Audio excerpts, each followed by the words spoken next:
여러분 안녕하십니까. 오늘이 토요일 날이죠. 오늘이 5월 31일입니다. 그러니까 5월 달 마지막 날이죠. 오후 2시 53분을 가리키고 있습니다. 이번엔 테니스 선수 마리아 샤라포바를 하려고 합니다. 이 여자인데요. 이 트로피를 들고 있는 모습이죠. 근데 운동만 잘하는 것이 아니고, 이 여자가 굉장히 미모가 아주 용모가 뛰어난 여자입니다. 굉장히 미인이죠. 마리아 유리예브나 샤라포바, 이렇게 됐습니다. 이제 마리아 샤라포바라고 하는 것은 간단히 하는 얘기고, 원래 정식 명칭은 마리아 유리예브나 샤라포바, 이랬습니다. 마리아 유리예브나 사라포바 이래요. 그래서 1987년 4월 19일에 이제 러시아에서 태어났다. 현재 38세라고 합니다. 87년생이 38세가 된다고 합니다. 소련 러시아 SFSR 야간에서 태어났다. 여기가 현재는 러시아 우랄 연방관구 추멘주 야간에서 태어났다는 겁니다. 국적은 물론 러시아고, 프로 데뷔는 2002년에 프로 데뷔를 했다. 이러네요. 신장은 188cm. 남자 신장으로서도 188이라면 크다고 하는데, 여자가 188이니까 얼마나 큰 킵니까? 188도 더 된다는 얘기가 있어요. 190이 약간 넘는다 이런 얘기가 있거든요. 그러니까 굉장히 큰 키입니다. 사용하는 손은 오른손. 물론 오른손을 주력으로 사용하는데 왼손도 사용을 한다고 합니다. 그러니까 왼손, 오른손 양쪽을 이제 번갈아 사용하는 거죠. ATP 싱글 랭킹 최고 1위, ATP 더블 랭킹 최고 41위, 개인전 통산 성적 645승 171패 79.04%라고 합니다. 개인전 타이틀 획득은 36회. 그랜드슬램 결과 호주 오픈 우승 1회. 이것은 이제 2008년에 호주 오픈 우승을 했고, 프랑스 오픈 우승 2회는 2012년에서 2014년 두 차례의 우승을 했다고 하죠. 프랑스 오픈 대회에서 두 차례를 우승을 했다. 2012년과 2014년에 우승을 했다. 그 다음에 윈블던 우승. 이거는 2004년도 했고, 여러분들 윈블던에서 열리는 테니스 경기 대회 유명하잖아요. 그 다음에 US 오픈 우승 1회. 2006년. 이렇게 나와 있습니다. 통산 상금 획득. 이것은 말이죠.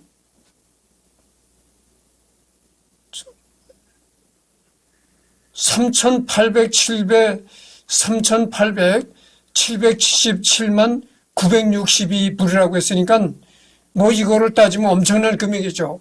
이걸 한국 돈으로 따져보면은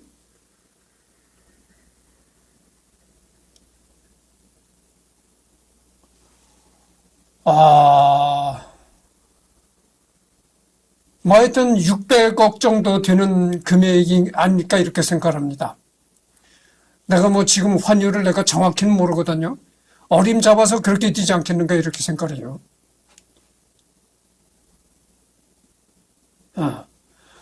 계산이 잘못됐는지 하여튼 어림잡아서 600 얼마 정도 되지 않겠는가 이렇게 600억 정도의 돈이 되지 않겠는가 이렇게 생각합니다. 올림픽 메달은 2012년 런던 올림픽 단식에서 은메달을 획득했다. 후원자는 나이키 요넥스 이렇게 되어 있네요. 여기 단 은메달이라고 했는데 뭐 은메달이라는 것이 약간 흐리게 나와 있네요. 정확히는 모르겠습니다. 하여튼 2012년 런던 올림픽에서 하여튼 또 입상을 했다 이런 얘기인데, 러시아 출신의 전 테니스 선수, 2004년부터 2020년 2월까지 선수로 생활하였으며 현역 당시 테니스의 문외한인 일반인일지라도 이름 정도는 들어봤을 정도로 유명한 세계 테니스계의 간판 스타였다. 테니스에는 전혀 관심조차 없는 사람까지도 이 샤라포바라는 이름은 들어봤을 정도로 그렇게 유명한 간판 스타였다 이거죠.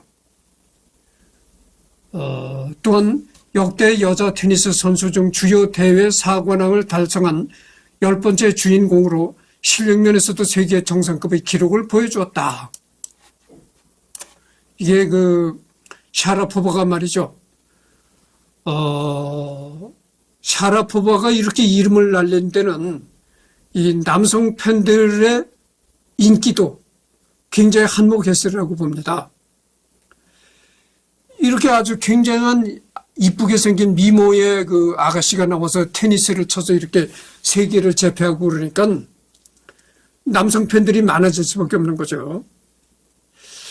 그래서 여러분들 샤라포바가 나와서 이 테니스 경기하는 거 그런 게 해외 경기를 할 때도 우리나라에서 중계를 많이 했거든요. 근데 그 샤라포바의 나와서 테니스를 치는 걸 보면은 남성 팬들이 많을 수밖에 없는 게 여러분들 생각해 보세요.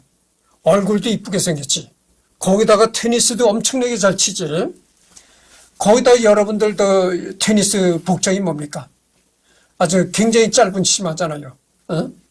굉장히 짧은 치마를 입고 이렇게 테니스를 친단 말이죠. 근데 이렇게 그 테니스를 칠 때 그 테니스 복장이 짧은 치마인데 그 경기장에 바람이 세게 부는 날이다 하면 이게 이 짧은 치마가 이렇게 뒤집어지는 경우가 허다하다 그죠. 그럴수록 남자 팬들이 더욱더 많아지는 겁니다. 아주 섹시하게 보인다 이거죠. 그런 점도 있어요. 그런 뭐 여러 가지 그런 점 때문에도 샤라포바가 더 남성 팬들에게 인기가 있었을 것으로 생각합니다. 그렇잖아요. 이 짧은 치마가 확 이렇게 뒤집어진다고 이 바람이 불면. 더불어 역사상 가장 많은 돈을 번 여자 운동선수이다. 샤라포바가 11년 연속 최고 소득 여자 선수인 이유는 꾸준함과 참을성이 있다고죠. 샤라포바는 굉장히 꾸준함과 참을성이 많은 선수였다는 것입니다. 선수 경력. 샤라포바가 2살이던 1989년 가족 모두가 체르노빌 원자력 발전소 사고를 피해 소치로 이주했다. 그곳에서 부모님이 예부게니 카벨리코프의 부모님과 친분을 쌓았다. 여러분들 이 체르노빌 원자력 발전소 사건을 많이 알잖아요. 그 바로 그 체르노빌 원자력 발전소가 있는 그 부근에서 태어났다는 겁니다. 샤라포바가. 그랬다가 그 체르노빌 원자력 발전소가 사고가 터지는 바람에 이사를 해가지고 소치로 이사를 했다는 거죠. 소치라고 하면 또 유명하잖아요. 그 러시아에서 그 동계올림픽이 소치에서 열렸잖아요. 그 소치로 이사를 했다는 겁니다. 그곳에서 부모님이 예부게니 카벨리코프의 부모님과 친분을 쌓았다. 이 예부게니 카펠리코프도 러시아에서 상당히 그 이름 있는 테니스 선수였습니다. 샤라포바는 4살 때 카펠리코프가 라켓을 선물해 준 것을 계기로 테니스를 시작한다. 이후 초르의 여왕 마르티나 나블라틸로바가 샤라포바의 재능을 발견한 뒤 그녀의 아버지에게 미국행을 권유했다. 고민하던 아버지는 샤라포바가 7살이 되던 해 미국 플로리다로 건너가 정식으로 테니스 수업을 받도록 도와주었다.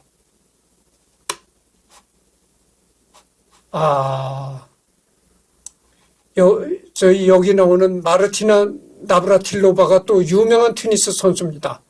이 나브라틸로바도 참 굉장히 유명한 선수인데 이 나브라틸로바가 해외에서 그 테니스 경기 하던 모습도 전 세계적으로 중계가 많이 됐었습니다. 그래서 참 나브라틸로바가 또 굉장히 이름 있는 테니스 선수였죠.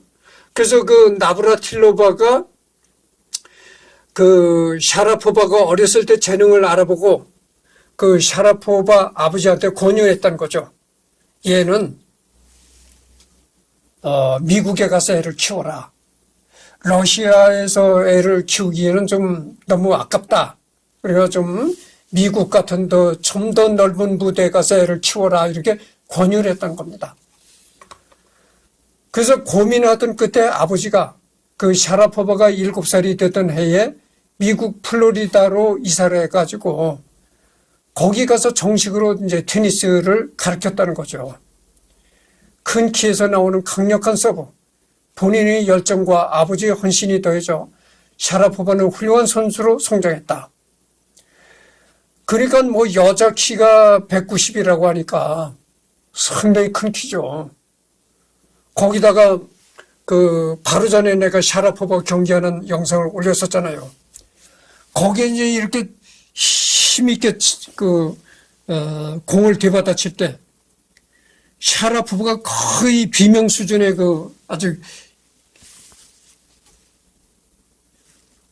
소리를 지르잖아요. 그러니까 있는 힘대로 이 테니스 라켓을 휘두르는 겁니다. 그러니까 그렇게 아주 비명에 가까운 소리를 지르는 거죠. 그러니까 그 공이 얼마나 힘차게 날아가겠습니까? 2004년 17살의 나이에 윈블던에 출전, 전 세계인이 보는 앞에서 세레나 윌리엄스를 물리치고 우승을 차지했다. 윈블던 테니스 대회가 또 유명한 테니스 대회죠. 거기서 전 세계로 중계되는 TV 카메라 앞에서 세레나 윌리엄스를 꺾어버리고 우승을 차지했다는 겁니다. 이게 굉장한 거죠. 어린 나이에 그리고 아름다운 외모의 소유자가 우승까지 차지하면서 그야말로 전 세계가 깜짝 놀랐고 열광했다. 17살의 소녀가 세계 최강 세레나를 꺾고 윈블던 우승을 차지했다는 드라마 같은 스토리 덕에 이 경기 직후 샤라포바의 인기는 역사적이라는 수식어를 붙여도 무방하다. 그러니까 어떻게 했겠어요? 얼굴도 이쁘지, 얼굴도 이쁜 미인이지 하는 게 불과 17살. 그러니까 뭐 17살의 얼굴이가 이쁘니까 얼마나 얼굴이가 이쁘겠어요. 뭐 여러분들 17살에 얼마나 피부가 곱겠습니까? 우리나라 말로 그러잖아요. 보건보건하다. 피부가 얼마나 곱고 보건보건해 보이겠어요. 그런 17살에 꽃 같은 17살에 윈블던 테니스 대회에 나가서 우승을 했으니까 어떻겠습니까? 그러니까 뭐 우승에 대한 상금도 있겠지만 여러 곳에서 뭐 광고가 빗발치듯 들어올 겁니다. 그러니까 뭐 광고료만 해도 참 엄청난 거죠. 그해 9월에 WTA 투어 코리아 오픈 초대 챔피언이 되었으며 이후 수많은 광고와 TV쇼 출연료를 막대한 돈을 손에 넣었다. 그렇죠. 엄청난 기업이나 이런 데서 광고가 아주 홍수같이 쏟아질 겁니다. 2005년 방한하여 대한민국에서도 샤라포바의 인기가 대단함을 증명했다.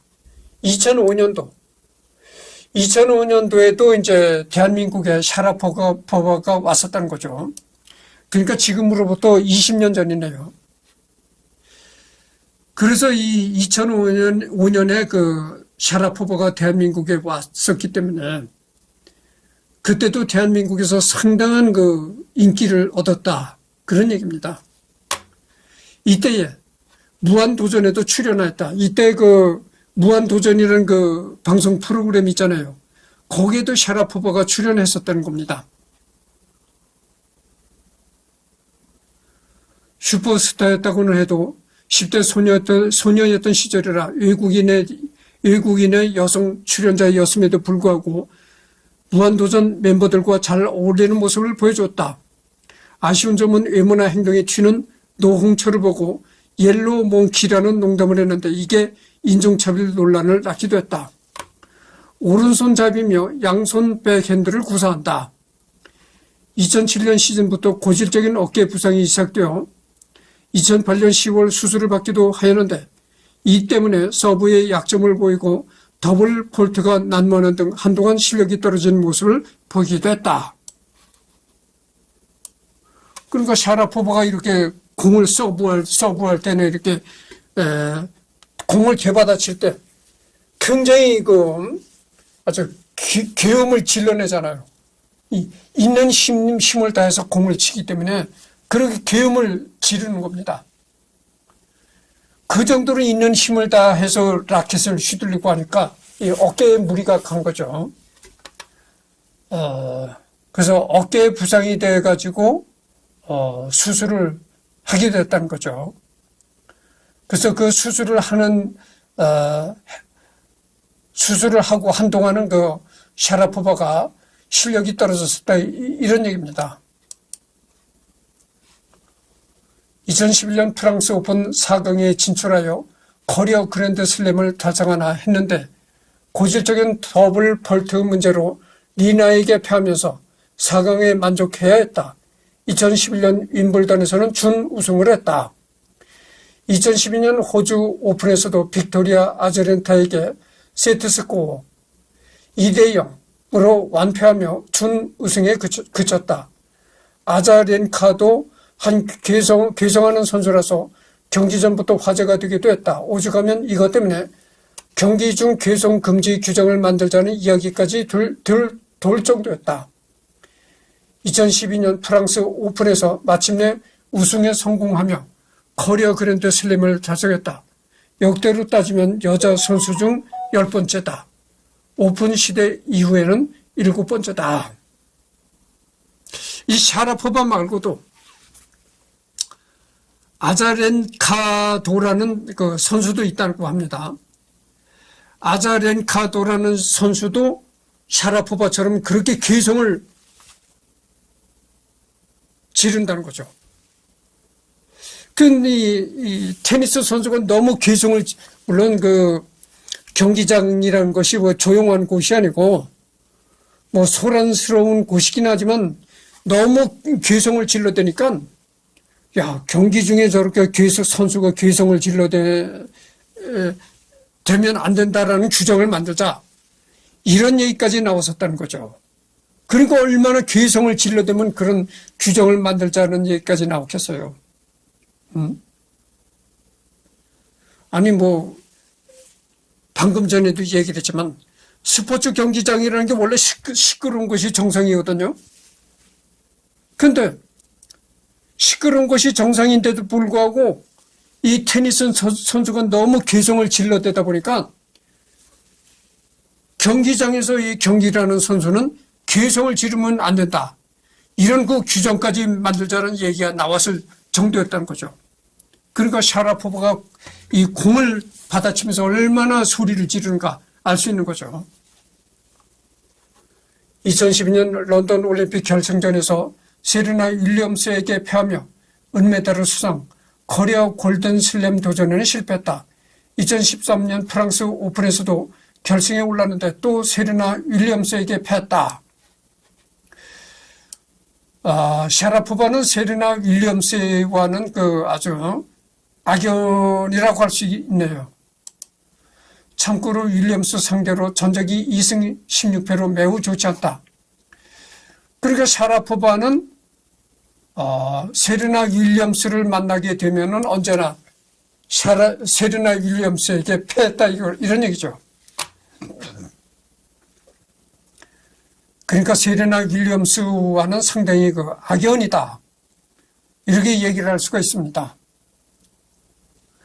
2004년에 2번 이긴 후 전패 중이며 이후 2013년 윈블던에서 세레나를 꺾겠다는 의지를 보여주었지만 2회전에서 포르투갈 출신의 세계 랭킹 132위의 미셸르 라르쉐르 드브리투에게 패배하며 광탈하고 말았다.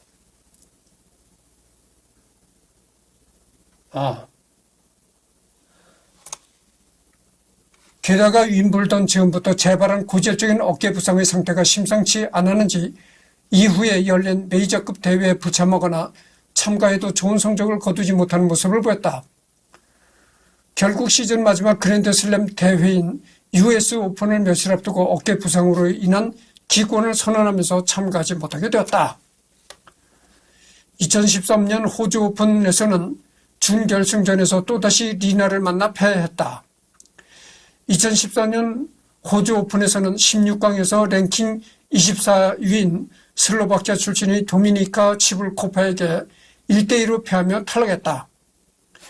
2014년 프랑스 오픈에선 천적 세르나 윌리엄스, 리나 같은 톱 랭커들이 초반에 탈락해준 영향이 크게 작용하여 결승전에 무난히 진출, 루마니아의 시모나 할렙을 2대1로 꺾고 2년 만에 우승을 거뒀다. 2014년 프랑스 오픈 대회에서는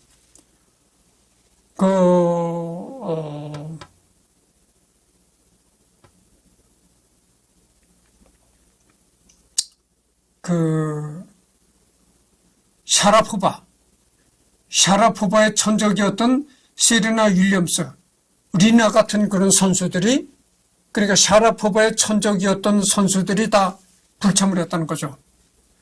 그 덕분에 그 대회에서는 이제 2년 만에 우승을 차지했다, 이런 얘기입니다. 2014년 윈블던에선 독일의 안젤리크 커버와 16강에서 맞붙어 1대2로 패배했고, 두 달 뒤에 열린 US 오픈에선 덴마크의 캐롤라인 보즈니아키에게 2대1로 패배하며 4위전에서 떨어졌다. 2015년 호주 오픈에선 천적인 세르나 윌리엄스를 결승에서 만나 분전했지만 2대0으로 패배하며 준우승을 기록했다. 그러니까 여러분 말이죠. 세르나 윌리엄스와 샤라포바가 이렇게 붙었다 하면 언제나 샤라포바는 세르나 윌리엄스에게 패배를 한다는 거죠.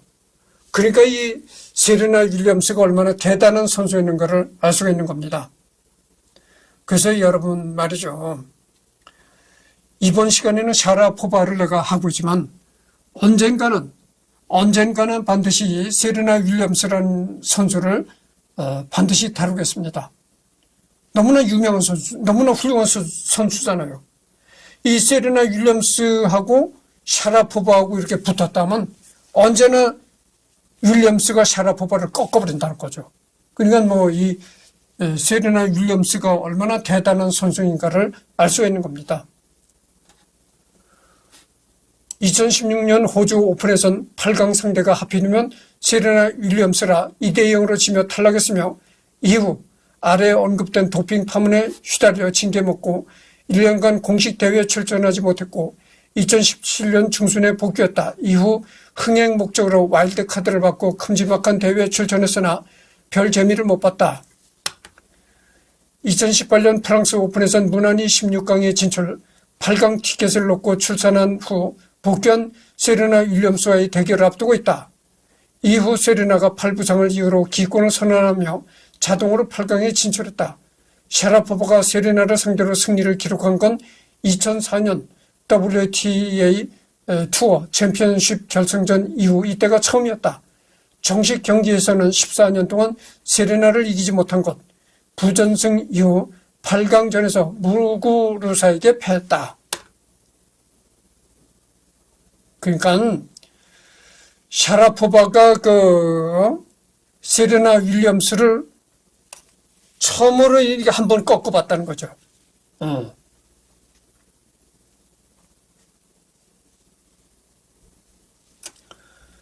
정식 경기에서는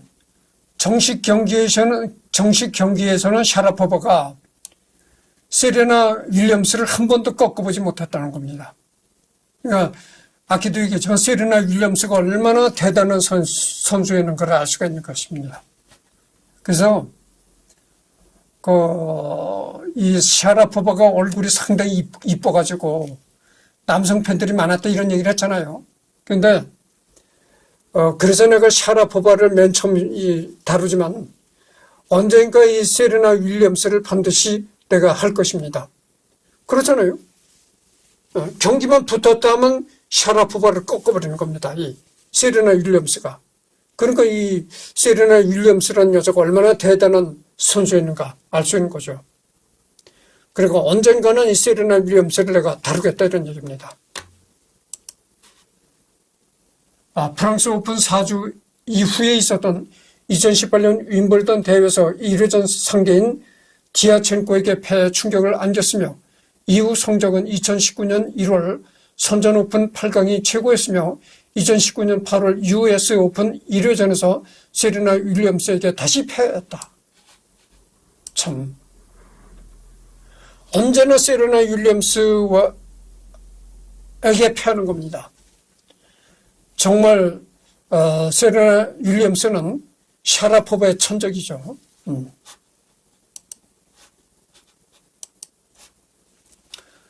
2020년 호주 오픈에는 와일드카드를 받고 본선에 직행이지만 크로아티아의 돈나 베키치에 2대0으로 패하며 1라운드로 탈락했다. 싱글 랭킹도 2에서 300위권으로 후퇴했다. 2020년 2월 26일 보그와 베니티 페어 잡지에 실린 기사에서 테니스의 굿바이를 구한다. 28년 동안 5번의 그랜드 슬램 타이틀과 함께 나는 이제 다른 지역에서 경쟁하기 위해 또 다른 산을 오를 준비가 되어 있다며 선수 은퇴를 선언했다. 2020년 2월 26일 은퇴하겠다고 은퇴 선언을 했다는 겁니다. 은퇴의 경기를 별도로 치르지 않은 예정이다. 그녀가 은퇴하고 얼마 안 되어 전 세계적으로 코로나19가 유행하며 종목 가리지 않고 프로급 대회들이 다 취소된 상황이라 은퇴의 경기는 당분간 하고 싶어도 못한다. 은퇴 후엔 유명인사 대접을 받으며 이런저런 수익 활동에 나설 것으로 보인다. 또한 개인 사업에 많은 관심을 두고 있어 대학에서 경영학을 공부 중이라는 소식도 들리고 있기 때문에 사업가로 활동할 가능성도 높게 점쳐지고 있다. 어느 인터뷰에서도 개인 회사인 슈가포바 경영과 함께 테니스 경기장 디자인 혹은 건축에 관심이 있다고 언급했다. 그래서 그 테니스를 은퇴한 다음에는 경영학 공부를 하는 것으로 알려졌다. 이런 얘기입니다. 그리고 경영학 공부를 한 후에는 개인 회사를 설립했던 모양이죠. 그래가지고 슈가포바라는 그런 회사를 경영하고 있다 이런 얘기입니다. 통산 수상 및 주요 기록 이런 게 나오네요. 이 샤라포바가 이제 트로피 이런 거를 받는 장면입니다. 전번 시간에도 내가 얘기를 했지만 샤라포바는 너무나 인물이 출중한 여자고 그래서 키가 또 엄청나게 큰 키고 인물이 대단하죠. 인물이. 그래서 참 스포츠인이면서 일종의 많은 팬들을 거느린 그런 여자였었죠. 단식 통산 성적. 근데 하여튼 현재 러시아에서 태어나긴 했지만 미국으로 아버지가 이주를 했다고 그랬잖아요. 샤라포바가 어렸을 때. 그래서 지금은 샤라포바가 미국에서 살고 있는데 미국에서 아마 결혼을 했나 봐요. 결혼을 해가지고 어디 미국에서 살고 있나 봅니다. 근데 굉장히 샤라포바가 돈을 많이 벌었으니까 집도 큰 저택에서 이렇게 살고 있겠죠. 단식 통산 성적 645승 171패. 복식 통산 성적은 23승 17패. 단식 타이틀 획득 36회. 복식 타이틀 획득 3회. 통산 상금 3,830 이게 하여튼 한화로는 내가 방금 전에 얘기를 했잖아요. 한국 돈으로는 한 600억 정도 되는 돈일 것이다 이렇게 어림잡아 얘기를 했는데 한국 돈으로 치면은 약 468억 8,300만 원 정도가 된다고 합니다. 그러니까 반올림을 하면 한 500억 정도 의 돈이다 이렇게 말할 수가 있겠죠. 그랜드슬램 대회, 호주 오픈은 우승 1회, 준우승 3회, 프랑스 오픈은 우승 2회, 준우승이 있고, 윈블던 테니스 대회가 유명하죠. 윈블던에서는 우승 1회, 준우승 1회, 그 다음에 US 오픈은 우승 1회, 이렇네요. 마리아 샤라포바의 연도별 메이저 대회 성적표, 2003년도 1라운드, 프랑스, 호주에서 열린 1라운드, 그 다음에 뭐 3라운드 이렇게 쭉 나가네요. 그러니까 하여튼, 마리아 샤라포바가 연도별 그 성적을 거둔 그런 데이터죠.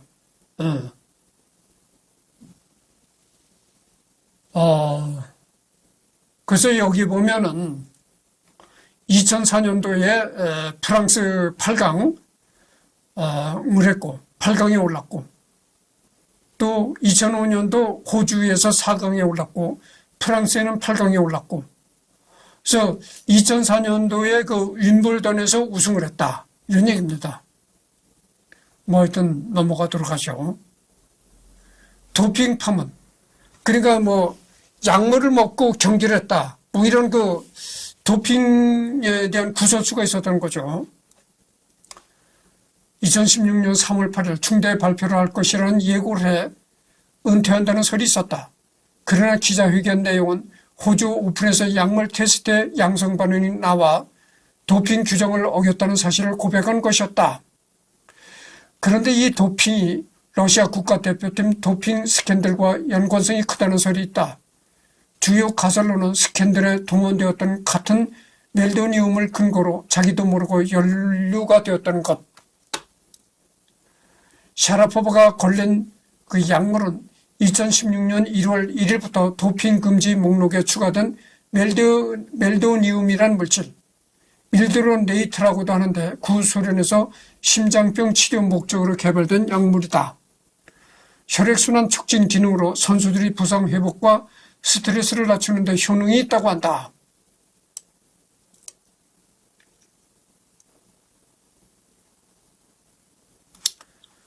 그 샤라포바가 그 복용을 했다는 약물은 멜도니움이라는 물질이 있다는 겁니다. 이 멜도니움이라는 물질이 그 소련에서는 심장병 치료 목적으로 개발된 약물이라는 거죠. 그러니까 그 심근경색 같은 게 오면 그 혈관을 뚫어주는 그런 목적으로 개발이 된 약인데 이 약을 먹었다 이런 얘기죠. 그녀는 유전으로 얻은 당뇨 치료를 목적으로 이전부터 복용해 왔는데 밀드로네이트라는 이름으로만 알았지 멜도니움이라는 이름을 몰라 이번에 새롭게 추가된 도핑 금지 약물 관련 이메일에서 인지하여 확인하지 못해 규정을 어겼다고 고백했다.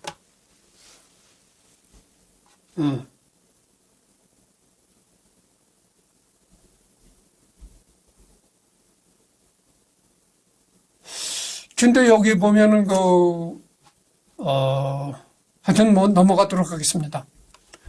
현재까지는 샤라포바의 징계 수위가 결정되지는 않았지만 멜도니움 사용 시 보통 1년에서 고의성이 인정되면 최대 4년 정도의 자격정지가 나올 수 있다고 한다. 본인은 징계가 끝나면 다시 출전하겠다고 언급한 상황. 국제테니스연맹은 조사 중이라는 이유로 샤라포바의 선수 자격 일시정지 처분을 내렸다. 하지만 멜도니움은 원래 구소련에서 군사용으로 만들어졌다는 보도가 나오면서 논란이 재점화되었다. 2016년 6월 국제테니스연맹은 샤라포바에게 자격정지 2년의 중징계를 내렸다. 2018년 초까지는 연맹에서 주최하는 테니스 대회엔 출전이 불가능한 상황. 이에 대해 샤라포바는 억울함을 호소하며 국제테니스연맹은 내가 의도적으로 이 약을 복용했다는 사실을 증명하기 위해 비정상적으로 많은 시간과 비용을 들였다. 그러나 나는 의도적으로 복용한 것이 아니다라며 부당한 처우라는 입장을 밝혔다. 기사 이후 국제스포츠중재재판소에서 제소를 했는데 여기서 잘못됐다는 의견이 나오더라도 국제테니스연맹이 따라야 한다는 강제성이 없는 권고 수준이라 사실상 샤라포바의 징계는 무르기 어렵게 되었다. 그래서 이 국제테니스연맹이 샤라포바에게 그 2년 동안의 그 활동을 정지해라 이런 징계까지 내렸다는 겁니다. 그래가지고 뭐 억울하다. 나는 결코 약물을 복용하고 경기를 한 적이 없다. 뭐 이렇게 해가지고 샤라포바가 여러 항의를 했지만은 어쨌든 간에 그 도핑 사건에 도핑 누명을 벗기는 어렵다. 이런 얘기죠.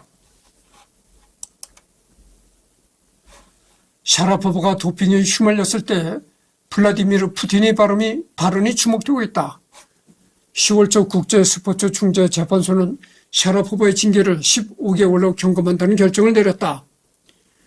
도핑 규정을 어긴 건 명백한 사실이지만 중요한 과실이 있다고는 볼 수 없다는 게 이유이다. 이로써 샤라포바는 2017년 4월에 다시 투어 대회에 출전이 가능해졌다. 샤라포바는 징계 경험 후 국제테니스연맹에서 나를 희생양으로 만들려고 했다고 주장했다. 일단 투어 대회를 1년간 쉬어서 WTA 포인트가 없나 보니 어지간한 대회는 예선부터 뚫어서 나가는 게 당연한 상황인데 샤라포바가 출전하면 흥행은 따놓은 당상으로 여기고 있는 몇몇 테니스 대회 주최 측에서 와일드카드 형태로 초청, 곧바로 본선에 나가게 되었다. 그러자 약물로 징계 먹고 나온 그녀가 와일드카드로 편하게 본선 진출한 걸 두고 여성 테니스 선수들 사이에선 따가운 시선과 비판이 많다. 사실 와일드카드는 랭킹 급상승 중인 유망주나 부상에서 복귀한 선수들을 위해 사용하는 게 일반적이니 약물 징계 먹고 쉬었다가 온 샤라포바가 받는 건 문제의 소지가 있다.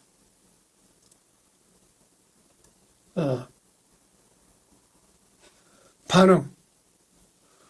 유명 테니스 선수인 샤라포바는 여러 업체의 스폰서를 받고 있는데 그중 메인급인 나이키와 시계 제조사 태그 호이어는 샤라포바와 관계를 끊겠다고 했다. 토르스웨 등의 다른 스폰서 업체는 계약 중단을 고려해보겠다는 입장인데 보통 약물 파문이 일어난 선수와는 관계를 정리하는 게 이쪽 업계의 성향이라 샤라포바의 스폰서 업체가 다 떨어져 나간 걸로 보이는데 위에 언급된 대로 세계 9급 유명인 플러스 징계기간 감면이 되면서 메인급 스폰서들과의 계약은 지속된다고 한다.